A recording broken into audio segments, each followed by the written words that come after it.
Si me atreviera a contar cómo deseaba pasar mi vida años atrás, probablemente sorprendería a alguno de mis lectores, en cierto modo al corriente de su presente transcurrir, y sin duda asombraría a quienes ignoran todo de mí.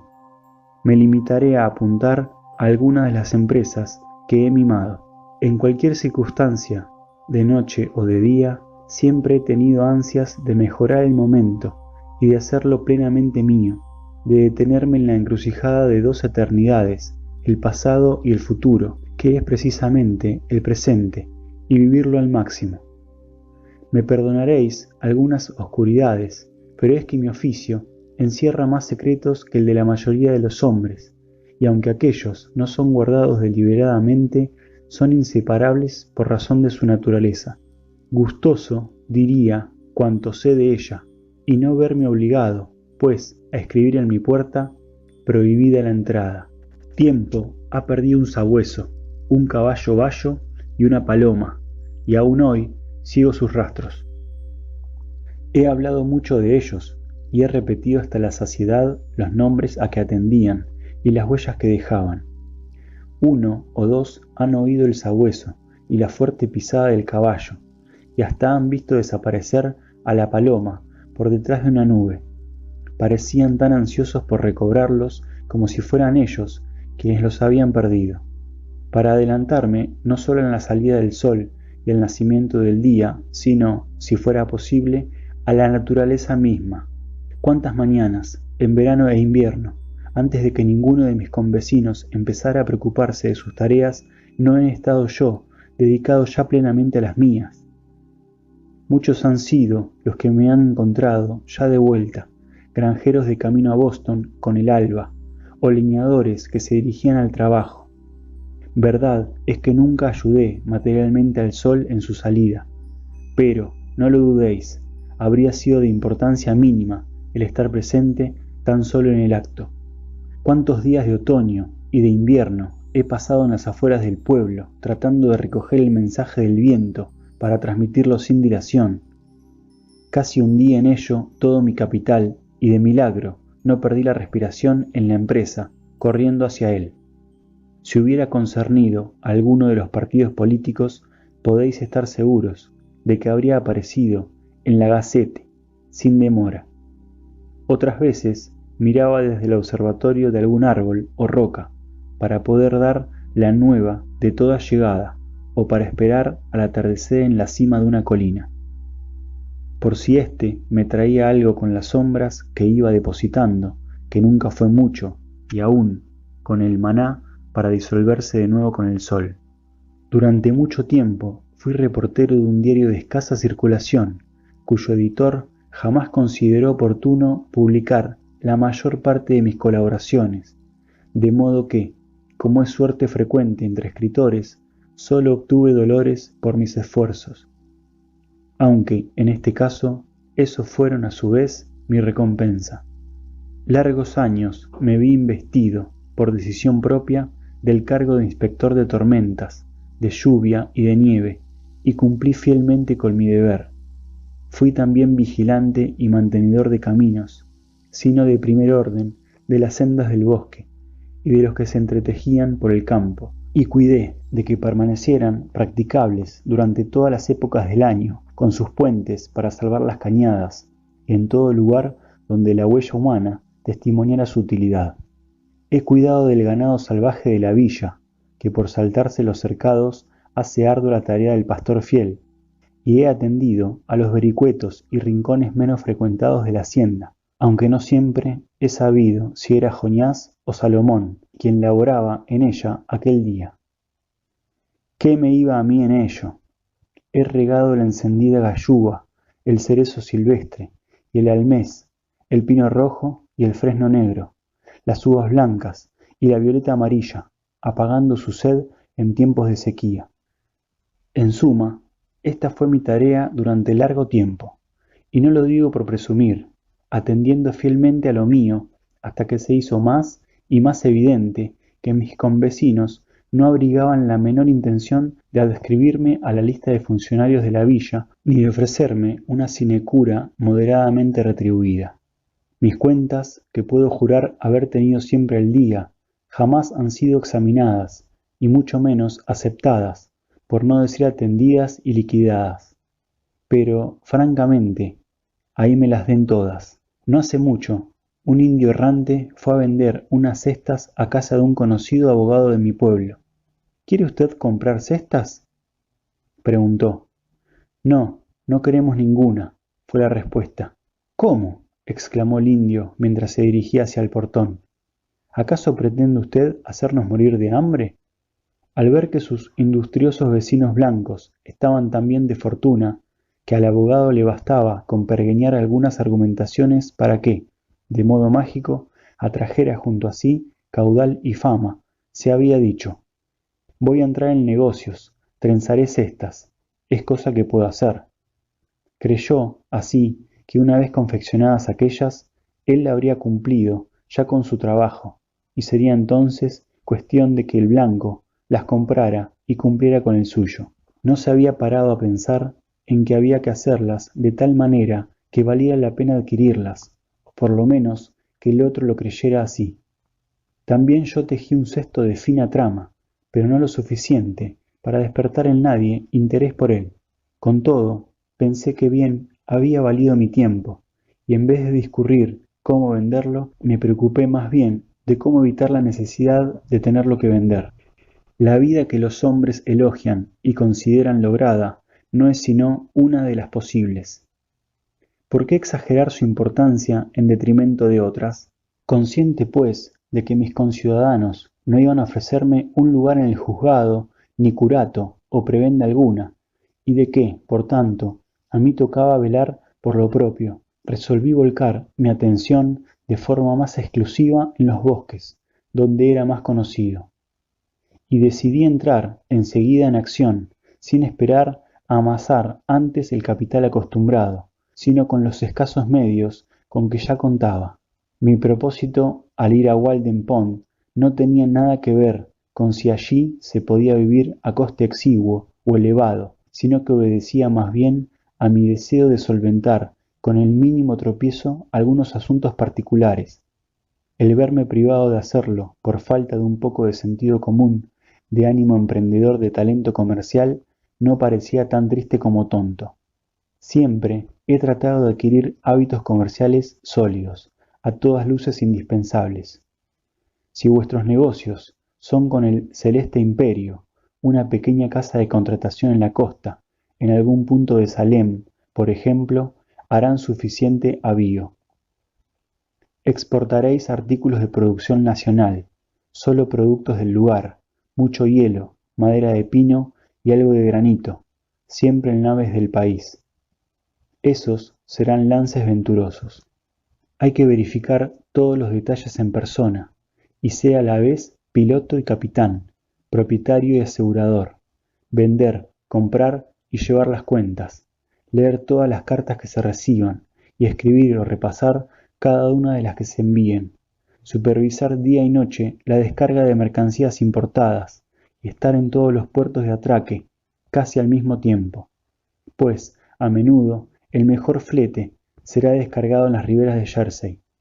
Ser vigía uno mismo y otear incansablemente el horizonte, en comunicación constante con todo barco de arribada, mantener ininterrumpidamente el despacho de mercancías para suministro de mercado tan exorbitante como remoto, estar siempre informado del estado de la demanda, de las posibilidades de guerra y de paz en cualquier parte, y prever la tendencia seguida por el comercio y la civilización, aprovechándose de los hallazgos de exploraciones previas y recurriendo a toda vía de reciente apertura y a las mejoras introducidas en las técnicas de navegación, aunque, a este respecto, bueno es revisar cuidadosamente las cartas al uso, para mejor conocimiento de escollos y bajíos, de faros y señalizaciones, sin olvidarse, en modo alguno, de corregir las tablas de logaritmos, pues, con frecuencia, por error de algún calculador, la nave se estrella contra una roca en vez de ir a descansar junto a muelle amigo. Ese fue el misterioso destino de la Pérouse. Por tanto, hay que estar al corriente de la ciencia universal, de las vidas y hechos de todos los grandes descubridores y navegantes, aventureros y mercaderes, desde Janón y los fenicios hasta nuestros días. Por último, provechoso es hacer, de vez en cuando, el balance de existencias para conocer exactamente en qué situación os encontráis. Eso de valorar pérdidas y ganancias, intereses, mermas y rebajas, cuya precisa determinación requiere de conocimientos verdaderamente universales, es una labor que pone a prueba las facultades humanas. He pensado que Walden Pond sería un buen lugar para hacer negocio, no solo por el ferrocarril y el comercio del hielo, sino por otras ventajas que acaso no sea de buena política divulgar. Es un buen emplazamiento y una buena base. No hay marismas del Neva que reclamar, aunque en todas partes uno se ve siempre obligado a construir sobre sus propios pilares. Se dice que una crecida con hielo en el Neva, con viento del oeste, barrería San Petersburgo de la faz de la tierra. Y bien, como quiera que este negocio iba a emprenderse sin el acostumbrado capital de base, puede que no resulte nada fácil conjeturar de dónde iban a salir los medios necesarios, que, quierase o no, son indispensables para este tipo de aventuras. En lo que a la indumentaria se refiere, para llegar cuanto antes al aspecto práctico de la cuestión, diré que con más frecuencia nos dejamos llevar del gusto por la novedad y el qué dirán que por criterios de verdadera utilidad. Hagamos que quien ha de trabajar recuerde cuál es el objeto de la ropa, primero, la retención del calor vital, y segundo, en esta sociedad, el cubrir la desnudez. Luego podrá juzgar cuánta labor necesaria o importante será capaz de llevar a cabo, sin necesidad de aumentar su guardarropa. Los reyes o reinas, que acaso visten sus prendas una sola vez, bien que confeccionadas por un sastre o modista de la corte, desconocen la comodidad que entraña el uso de vestido que sienta bien, y su posición no es mejor que la de los caballetes de madera en que se cuelga la ropa recién limpiada. Con el tiempo, nuestras prendas se parecen cada vez más a nosotros y revelan el carácter de su usuario, hasta el punto de que vacilamos en deshacernos de ellas, lo que al fin hacemos no sin resistencia y con la misma solemnidad y aparato que acompañaría al renunciar a nuestro propio cuerpo. Ningún hombre ha merecido merma alguna en mi estimación por llevar un remiendo, y sin embargo, estoy seguro de que por lo común es mayor la ansiedad que causa el deseo de disponer de vestidos a la moda, o por lo menos limpios y sin parches, que de tener una conciencia cabal. Pero, aun si el roto no es urcido, peor sea quizás el vicio de la imprevisión. Algunas veces he puesto a prueba a algunos de mis conocidos con preguntas como esta: ¿quién de vosotros podría llevar un remiendo sobre la rodilla o hasta un par de costuras de más? La mayoría han reaccionado como si en tal evento les fuera poco menos que el destino. Les sería mucho más fácil renquear por la villa con una pierna quebrada que con un pantalón roto. Y con frecuencia se da el caso de que si a las piernas de un caballero le sobreviniere un percance, éste sea susceptible de arreglo, pero si tal ocurriere con las perneras de su pantalón, no hay remedio, pues el hombre acepta no lo que es verdaderamente respetable, sino lo respetado. Y así es como conocemos solo unos pocos hombres y una gran cantidad de chaquetas y calzones. Vestid un espantapájaros con vuestro último traje y deteneos desnudos a su lado. ¿Quién no saludaría antes al espantajo? Pasando el otro día por un maizal, muy cerca de una chaqueta y sombrero puesto sobre un palo, reconocí en ellos al dueño del lugar, quien se me antojó tan solo un poco más gastado por la intemperie que cuando lo vi por última vez. He oído hablar también de un perro que ladraba a todo extraño que, vestido, se aproximase a la propiedad de su amo, pero que se mantenía fácilmente tranquilo en presencia de un merodeador desnudo. Sería interesante saber cuánto tiempo conservarían los hombres su rango relativo si fueran desprovistos de sus ropas. ¿Podríais, en tal caso, señalar de un grupo de personas civilizadas quienes pertenecen a la clase más respetada? Dice la señora Pfeiffer que cuando en el curso de su viaje alrededor del mundo hubo llegado a la Rusia asiática, cerca ya de su país natal, sintió la necesidad de cambiar sus ropas de viaje por otras más apropiadas al acto de su presentación ante las autoridades, pues ahora se encontraba en un país civilizado, donde la gente es juzgada por sus vestidos. Incluso en nuestras democráticas ciudades de Nueva Inglaterra, la posesión accidental de fortuna y manifestación por vía de alarde, atavío y medio de transporte merecen aprobación y respeto casi universales. Pero aquellos que guardan semejante respeto, aun siendo muy numerosos, apenas son otra cosa que paganos necesitados de los buenos oficios de un misionero. Además, el vestido trajo el coser, trabajo que bien podríais llamar sin fin, por lo menos en cuanto se refiere a un vestido de mujer, no está terminado nunca. El hombre que al fin ha encontrado algo que hacer no necesitará para ello disponer de un traje nuevo. Servirá el anterior, que polvoriento ha permanecido en la buhardilla durante tiempo indeterminado. Un par de zapatos viejos servirán al héroe más tiempo que a su criado, si acaso héroe alguno ha tenido jamás criado.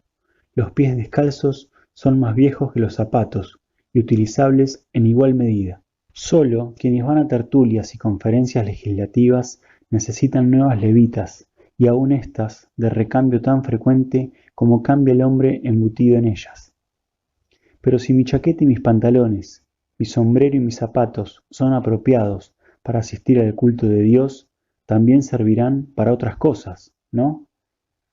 ¿Quién ha visto jamás sus viejos avíos, su vieja chaqueta, realmente gastada, reducida a sus mínimos componentes, y en forma tal que no fuera aún en acto de caridad dársela a un pobre muchacho, que acaso pueda cedérsela incluso a alguien todavía más mísero que él, o debiéramos decir más rico? ¿Qué bien pudiera apañárselas con menos? Por eso digo, tened cuidado con aquellas empresas que requieren de nuevos vestidos en vez de nuevos usuarios. Si no hay hombre nuevo, ¿cómo es posible ajustar la ropa nueva? Si os disponéis a abordar un nuevo empeño, hacedlo en vuestro traje viejo. Lo que todos los hombres desean no es algo que aprovechar, sino algo que hacer, o más bien que crear. Quizá no debiéramos adquirir un nuevo traje, por muy harapiento y sucio que fuera el viejo, hasta no habernos embarcado, empeñado o metido en algo, y de tal forma que ello nos hiciera sentir como hombres nuevos dentro de aquel, y entonces el conservarlo sería algo así como el guardar vino nuevo en botellas ya usadas. Nuestra época de muda, como la de los animales de pluma, ha de representar una fase crítica de nuestras vidas. El somormujo se retira a charcas solitarias para hacerlo, y la serpiente y la oruga, de igual modo, se aplican con trabajo y por expansión interna a desprenderse respectivamente de la piel y de su vermiforme envoltura. Y es que los vestidos no son sino nuestra cáscara mortal o cutícula externa. De otra forma nos encontraremos navegando bajo pabellón falso, y a la postre quedaremos degradados inevitablemente tanto ante nuestros ojos como frente a la opinión pública. Vestimos prenda sobre prenda, como si creciéramos como las plantas exógenas, por adición desde fuera.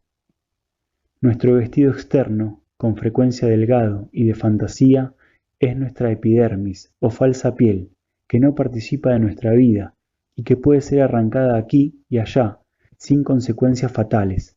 Nuestras prendas más gruesas, de uso constante, son nuestro tegumento celular o vaina interna, pero nuestra camisa es nuestro líber o corteza verdadera, que no puede ser eliminada más que a la fuerza y por arrancamiento letal. Creo que todas las razas usan en una estación u otra algo equivalente a la camisa. Es bueno que el hombre vista con tanta sencillez que, en un momento dado, pueda colocar sus manos sobre sí mismo en la oscuridad, y que viva tan preparado y dispuesto que si un enemigo tomare la ciudad, pueda, como el viejo filósofo, abandonarla sin más, y con las manos vacías. Cuando una prenda gruesa es, a todo efecto, tan buena como tres delgadas, y cabe obtener vestidos a precio apto para toda clientela, un chaquetón puede adquirirse por $5 y durará, por lo menos igual número de años, unos pantalones de batalla por $2, botas de cuero de vaca por $1,50, un sombrero de verano por $0,25 y una gorra de verano por 62 centavos y medio. Si no se hace en casa, mejor y a coste nominal. ¿Existe hombre alguno que, vestido así, con sus propias ganancias, no se haga acreedor a la reverencia del sabio? Cuando pido una prenda de una forma determinada, mi costurera me dice con toda seriedad: ya no se hacen así, sin acentuar ese C anónimo, como si citara una autoridad tan impersonal como la parca. El caso es que suele serme difícil obtener lo que pido, sencillamente porque ella no concibe que yo pueda ser tan irreflexivo y que realmente la desee. Cuando oigo esta sentencia lapidaria, quedo absorto por un momento en mis pensamientos, y vuelvo, para mí, sobre cada una de las palabras, por separado, en busca de su huidizo sentido, de la forma en que ese oráculo anónimo pueda hallarse relacionado conmigo, en virtud de una consanguinidad más o menos próxima, que, ciertamente, no alcanzo a descubrir, y de qué autoridad le cabe para inmiscuirse en un asunto que me concierne tan particularmente. Por último, inclinado, me siento a responder, con igual misterio y ligereza, y sin denotar tampoco énfasis alguno, que en efecto últimamente ya no se hacían así, pero ahora vuelven a estar de moda. ¿Qué objeto tiene que me tome medidas si no atiende para nada a mi carácter, sino solo a la anchura de mis hombros, como si yo no fuera otra cosa que una percha de que colgar la chaqueta? No veneramos a las gracias ni a las parcas, pero sí a la moda. La mujer hila, teje y corta con autoridad plena. El jefe de los monos, en París, se pone una gorra de viajero, y todos los monos de América hacen lo mismo. A veces dudo de que en este mundo se pueda obtener algo sencillo y honesto con ayuda de los hombres. Estos tendrían que ser pasados antes por una prensa poderosa que eliminara de sus cabezas todo lo estereotipado, de manera que tardaran un tiempo en volver a las andadas, y aún toparíamos con alguno que, con todo, ocultaría aún una creza, madurada de algún huevo allí depositado, no se sabe cuándo, pues ni siquiera el fuego destruye esas cosas, y toda nuestra labor se habría perdido. Sin embargo, no olvidemos que algo de trigo egipcio llegó a nuestras manos en una momia. De todas formas, no creo que pueda mantenerse fácilmente la afirmación de que el vestir, sea en este país o en otro, haya llegado a ser un arte. Hoy los hombres se dan maña para usar lo que les resulta asequible. Como náufragos, echan mano de lo que encuentran en la costa y a prudente distancia, en el tiempo o en el espacio, se ríen recíprocamente de su respectiva guisa. Cada generación contempla con hilaridad los gustos pasados. Nos hace tanta gracia la forma de vestir de Enrique VIII o de la reina Isabel, como si del rey y la reina de los caníbales se tratara. Todo vestido separado del hombre resulta lastimoso o grotesco. Solo la mirada grave que se proyecta desde él, o la vida sincera que palpita en su interior, ponen freno a la risa y confieren a aquel verdadero carácter. Que el arlequín sea presa de un cólico, y sus adornos tendrán que servirle también en ese estado. Cuando el soldado es herido por una bala de cañón, los harapos son tan apropiados como la púrpura. El gusto infantil y bárbaro de algunos hombres y mujeres por las formas nuevas hace que vivan en constante agitación y que su vista se estrague tratando de averiguar en un cambiante caleidoscopio qué es lo más adecuado en materia de vestir para la generación del momento. Los fabricantes se han percatado, a su vez, de que este gusto es puro capricho. Entre dos modelos que apenas sí se diferencian en unos hilos, ocurrirá que uno será prontamente vendido, mientras el otro permanece ignorado en un estante, si bien al poco puede que sea este el que se revele objeto de la mayor y más alocada demanda. En comparación, el tatuaje no es una costumbre tan bárbara como se dice, y no lo es sencillamente porque la impresión es intradérmica e inalterable. Me cuesta creer que nuestro sistema productivo sea el mejor para vestir a los hombres.